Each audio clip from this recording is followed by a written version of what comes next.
Well, hello everyone out there, and welcome to the Head Couch Analyst Show. I'm your host, Sanders, and this is still the new format where I'm going to be doing some solo content without my co-host this year because of scheduling conflicts that we talked about in the first NFC West episode. However, he will be with me next week. He has next Wednesday off, so he will be joining me, so I can't wait for Party to come back on the show. As for how this is going to work out, this is my first week one picks if you didn't read the title.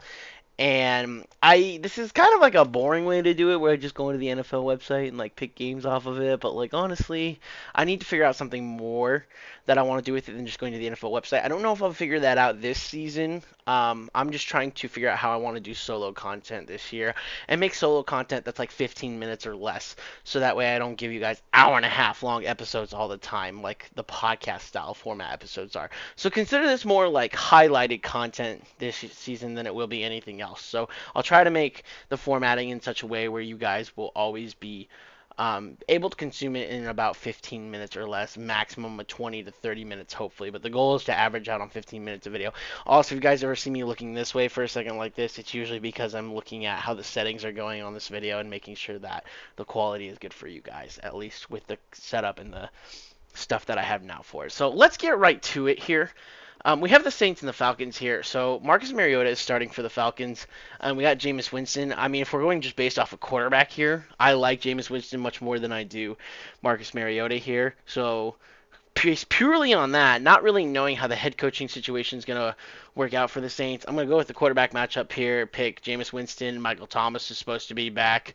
You could talk about Marcus Mariota and Kyle Pitts, but I've never been a Marcus Mariota fan. Didn't like him in Tennessee. Don't like him here. So and Falcons had a pretty rough year last year with no like trend going upward, especially after trading away Matt Ryan. It seems like they're in full rebuild mode now that they had to draft their new franchise quarterback Desmond Ridder, who's not even starting this week. So yeah, I'll pick the Saints to win this one.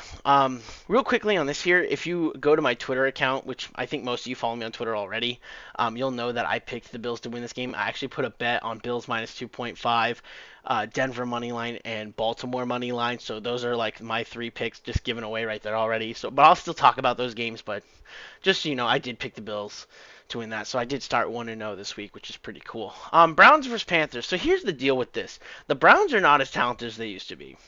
Like they still have Nick Chubb, they still have Myles Garrett, they still have like some quality players, Kareem Hunt and such, but like and Kevin Stefanski can still coach, but there's like nothing exciting about this team anymore outside of probably Myles Garrett.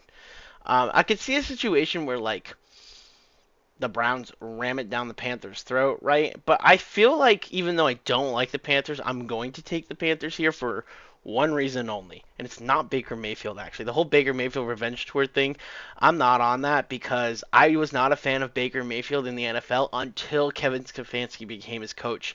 Now that Kevin Stefanski is no longer Baker's coach, I'm not a Baker fan anymore. I think Baker needs a coach that will like play to him. That is not Matt Rule.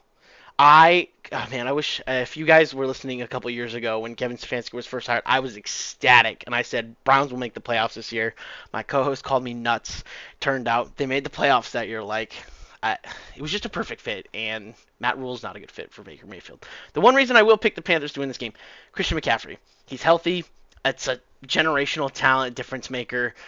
Maybe he only makes it through one game, but if he makes it through one game, this is the one game that I'm picking the Panthers to win more often than not. That guy's a baller on offense. So, and the offensive pieces that Baker has to work with isn't that bad. So, you could talk about Baker fuel and whatnot, whatever. Honestly, it's just Christian McCaffrey's the guy who will probably take over this game for the Panthers. So I got the Panthers winning this game.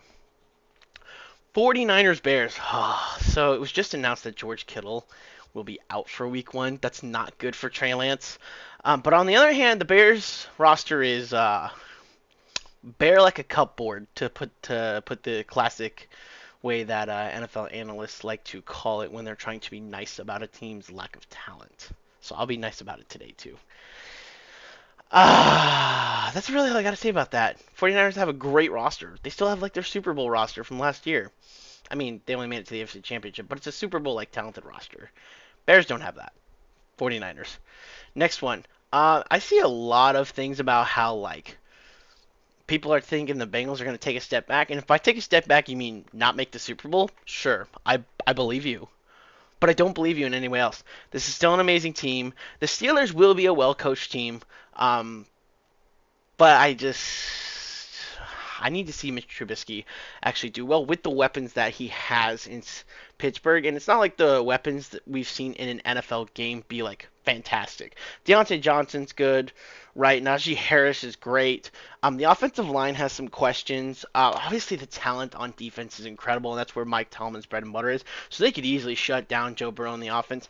Not anticipating that for Week 1. Like, it's very possible for the Steelers to win this game, but I have the Bengals still going on there, route that they were going on last year. This is a pretty solid team. It's not like the Bengals got worse or anything. They actually got better. So, yeah, I'm picking the Bengals to win this game. This one, oddly enough, this is like upset material right here. Everybody's going to be picking the Philadelphia Eagles, while the Detroit Lions probably have like some sort of hype because of Hard Knocks. I'm not falling for that hype. I'm definitely picking the Eagles here because I have the Eagles winning their division this year. But I definitely could see a situation where the Lions upset this. The Lions obviously like to play for their coach Dan Campbell, and the other thing too is the Eagles like to play for Nick Sirianni as well. So you got like two teams that love to play for their coaches, and like I think this will be a much better game than people think. But Eagles got this one. I don't have much to say about the Texans Colts. I don't know why people are doubting the Colts here. Like, yeah, Matt Ryan's not amazing, but he's much better than like Carson Wentz was last year, right? Or he's much better than, maybe not much better than Philip Rivers, probably around that same level of talent as Philip Rivers from 2 years ago. So yeah, Matt Ryan and Jonathan Taylor, obviously one of the best running backs in the NFL right now, should take care of business. Michael Pittman talked about how he likes how Matt Ryan runs the offense much better, more efficiently. I think this offense will be more prepared, and they just signed their guard Nelson to be the highest paid guard in the NFL at $20 million a year. So, and then you look at the Texans and you're like, well, you got Davis Mills, you got Brandon Cooks.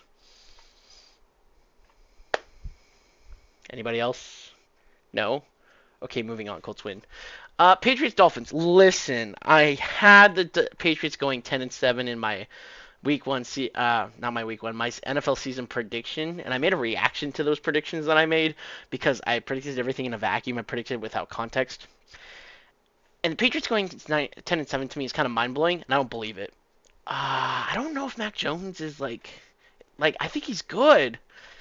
I don't know if he's that good, though. I really need to see it. And I really like the Dolphins coming into this season. I actually think the Dolphins will make the playoffs. I think I had them as the 6th or 7th seed this year. So, like, I had them getting the same wins as the Chiefs. I had both the Dolphins and Chiefs going 11. See if we can do this on camera. 11 and 6. Nailed it. Nailed it with the hand side. Didn't really, but I have them going 11-6 this year. As for, like, the talent, like... too many people are doubting Tua. The wide receiver core is really good. Jalen Waddle and Tyreek Hill alone make that such a like salivating duo. And then you have Mike Gesicki, who I know they said they were going to trade, but like he's a pass catcher. Like he should be good. And I truly believe that Chase Edmonds will thrive under new head coach over there. So yeah, I think the Dolphins are going to surprise some people tomorrow. And also, New England has historically struggled against Miami, and this game's in Miami, so Miami's going to win this game.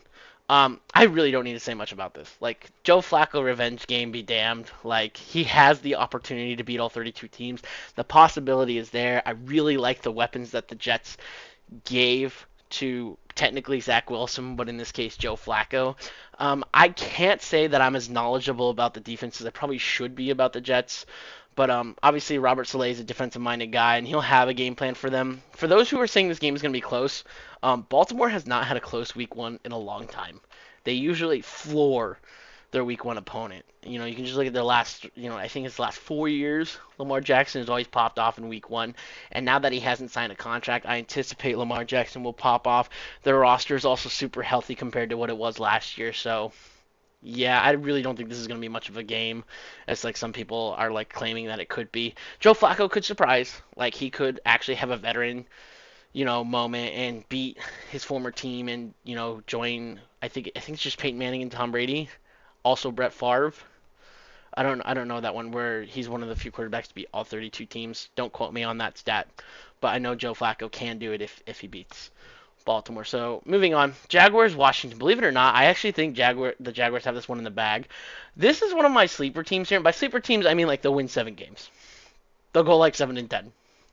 But I think that's pretty sleeper for Jacksonville, like where they were, going from Urban Myers to Doug Peterson. I think Travis Etienne being there with his guy Trevor Lawrence will be a great, Clemson throwback. Trevor Lawrence will probably really grow this year and have an actual football season, not the ridiculousness he had last year. So whereas like the Commanders, as much as I like Ron Rivera, like personally, he hasn't had like a ton of success as a coach in the NFL. If you actually look at his record, it is awful. He's very much a losing head coach. That's just factually and statistically. Like I said, I really like Ron Rivera. I like what he does, but like this defense is kind of overrated. I don't think the Washington Commanders are going to hold back like some of the firepower that you might see in Jacksonville this year. So Jacksonville's got this game. Giants and Titans. Look, I'm going to do what I do on the podcast when I'm with Pardue. I don't like Daniel Jones. I don't. I haven't for a while. I like to give him credit when credit is due. I will always give Daniel Jones credit when credit is due because he makes some really awesome throws, and other times it's like, bro, Daniel Jones is your quarterback. This is awful. So like, yeah. So here's what I got to say. They're playing the former number one seeded Titans against the Daniel Jones led offense in New York. Who do you think wins that game? I don't even need to say. You guys already know what my pick is. It's the team with Derrick Henry. Moving on. All right, Kansas City versus Arizona. Look, I'm very high on Arizona this year. I actually have Arizona finishing 12-5 this year, and Kansas City finishing 11-6 this year. However, that secondary, excuse my language, fucking sucks in Arizona right now. It's injured. It doesn't have any depth right now. And I don't know what Steve Keim was thinking when they drafted a tight end over a corner. Oh my goodness. The mismanagement of this roster on the defensive side for the Cardinals is mind-blowing how bad it is. And they got to play the Chiefs in America's Game of the Week. They're going to be embarrassed. There's going to be so much Cardinals hate after this game. I mean, like Kyler Murray and this offense are going to be explosive, and they can probably keep up with Patrick Mahomes and the Chiefs. Like this might be like a 42-35 style game. Probably not that much, but like let's just say like 31-28. That could be somewhere 33-28. That could happen. Cardinals will keep up offensively. Defensively, they're toast. Chiefs are winning this game. Chargers, Raiders. I refuse to believe the Chargers hype until I see it. I said this in my last video. I really like Justin Herbert. He's probably one of my favorite quarterbacks to watch right now, but that doesn't matter when the Raiders are one of my favorite rosters right now. Derek Carr is much better than people will give him credit for. Devontae Adams, Darren Waller, Hunter Renfrow, and Josh Jacobs all on the same offense. Miss me with that. That's a great offense. They're going to do really well this season. Chargers are going to make a statement and beat the Chargers in this game. Green Bay versus Vikings. Speaking of making a statement, Vikings should win this game too. That's my pick. This is at Minnesota, and like I anticipate there to be some sort of like slowness to how Green Bay is going to like learn their offense without Devontae Adams. Right? There's not that security blanket there anymore. Obviously, Lazard will be fine, right? And a couple other players, but they're also missing Marquise Scaldez-Vantling, right? So they need another wide receiver to go deep down the field. Aaron Jones and A.J. Dillon are a great 1-2 punch in the running game. This offensive line is pretty good, but it's already kind of hurt going into week one. I think the Packers are going to get off to a rough start like they did last season, and then Rodgers will get back in MVP form and like blow the NFC out of the water again. Like I have the Packers going 14-3 this season, at least from those predictions. But I also have the Vikings going 14-3. Realistically, I see both of these teams winning 12-13 games. Like I expect them to be neck and neck all season. I actually don't think either of them will win 14 games. Like if I had to really pick it with, context and not in a vacuum, like I did for that video 5 days ago, both these teams are probably getting 13 wins. But I think the Vikings just have a bit of a better edge. Also, watch out for Zadarius Smith on the edge. That will be much better of a signing than people think. It went so much under the radar. He skipped out on going back to Baltimore to go to Minnesota. I promise you Zadarius Smith is going to wreck Green Bay in week one. Moving on. Tampa Bay versus the Cowboys. I really want to pick an upset here. I really want to pick the Cowboys. I had the Cowboys winning this game at first. I don't feel like they got better in the offseason, though. I feel like they got worse. And for all this drama about, like, Tom Brady not, like, actually being, like, 100% in, Tom Brady would not be in football if he wasn't 100% in. That's just not his character.